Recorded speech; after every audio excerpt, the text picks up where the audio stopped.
எந்த இடத்துல உங்களுக்கு இது ஆபாச குறியீடா தெரிஞ்சது அது பேர் தான் வக்கரம். என்ன நியாயம்? உங்க மண்டைக்குள்ள பிரச்சனை, உங்க பார்வையில பிரச்சனைங்க. யாரு வக்கரம் இதுல?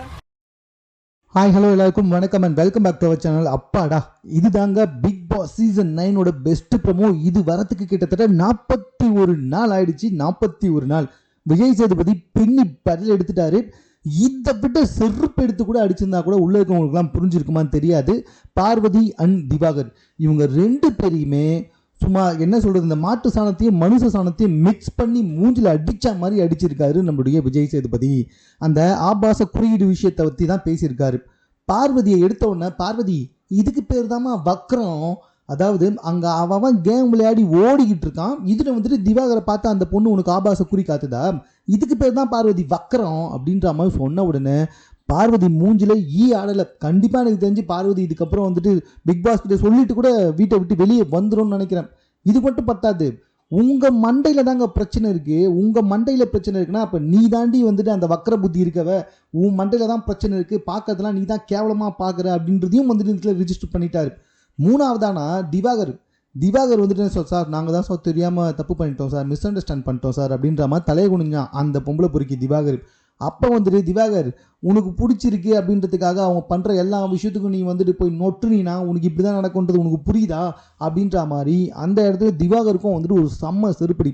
இப்படி வீட்டில் நாங்கள் பண்ணுறது தான் சட்டம், நான் என்ன வேணாலும் பேசுவேன், விக்ரமை வந்துட்டு வக்ரம் அப்படின்றதுனால வக்ரம் சொல்லியிருந்தது. விக்ரம் ஃபீல் பண்ணி அந்த வார்த்தையை மட்டும் சொல்லாத பார்வதி, வேறு என்ன வேணாலும் பேசிக்கோ அப்படின்னு சொன்னப்போ கூட இல்லை எனக்கு தோணுச்சு நான் சொல்லுவேன் அப்படின்ட்டு நீ சொன்னல, இப்போ உனக்கு செருப்படி அடிக்கிற மாதிரி கோடிக்கணக்கான பேர் பார்க்கும்பொழுது இதுக்கு பேர் தான் பார்வதி வக்கரம் அப்படின்னு சொன்னார்ல. ஆக்சுவலி கர்மா இஸ் பூமரங் கரெக்டாக தாங்க இருக்குது. நீ எவ்வளோ கேவலமாக மற்றவங்கள பேசுகிற, எவ்வளோ மற்றவங்கள வந்துட்டு நோகடிக்க முடியுமோ அவ்வளோ நோகடிக்கிறல்ல. ஸோ அதுக்கு தான் இந்த விஷயம் உனக்கு நடந்திருக்குன்றது ரொம்ப தெளிவாக தெரியுது. திவாகர் ஏண்டா இப்படி வச்சு இப்படி நீட்டா இதுக்கு பேர் ஆபாச குறியா? ஆக்சுவலாக உங்ககிட்ட ஆபாச குறி கூட காட்டலாம், தப்பே கிடையாது. ஏன்னா அந்தளவுக்கு கேவலம் பிடிச்ச கருமாந்திரம் பிடிச்ச நீ ஆக்சுவலாக உன்னெல்லாம் காரி துப்புனா கூட வந்துட்டு தப்பே கிடையாது. நீ வந்துட்டு அந்த பொண்ணு உங்ககிட்ட வந்துட்டு ஆபாச குறி காமிச்சுதா, நீ அந்த பொண்ணை போய் தடவுன, அந்த பொண்ணை மோந்து பார்த்த, எப்படி வாசனையாக இருக்குன்னு சொல்லிட்டு இருந்த, டேய் லூசு பயல. அதுக்கு உடனே வந்துட்டு அந்த பொண்ணு வந்துட்டு வக்கரம் பிடிச்சவலாம். எதுக்காக? கமருதீன் கூட இந்த எச்ச பார்வதி இருக்குல்ல, அது உரசாமல் இருக்கிறதுக்கு அவள் போய் உரசிட்டு இருக்கா. அவளோட பர்சனல் விஷயத்தை விட்டு தொலைங்க, அவள் போயிட்டு உரசிக்கிட்டு உட்காந்துக்கிட்டு இருக்கா. ஸோ அதனால் இந்த மாதிரி காண்டு நம்ம உரச முடியலையே, அவள் மட்டும் போய் உரசுறாளே, அதனால் அவளை அட்டாக் பண்ணுங்கண்ணா அப்படின்னு சொன்ன உடனே திவாகர் வந்துட்டு பார்வதிக்காக போயிட்டாப்பல. 2 வாரம் தங்கச்சி, அதுக்கு அடுத்த வாரம் வந்துட்டு மனைவியாக பார்த்த நம்ம புனிதமான திவாகர் அவர்கள் பார்வதி சொன்ன உடனே போய் அட்டாக் பண்ண ஆரம்பிச்சாரு. ஸோ 2 பேருக்கும் வந்துட்டு செம்ம செருப்படி கொடுத்துட்டாரு நம்முடைய விஜய் சேதுபதி அப்படின்னு தான் சொல்லணும்.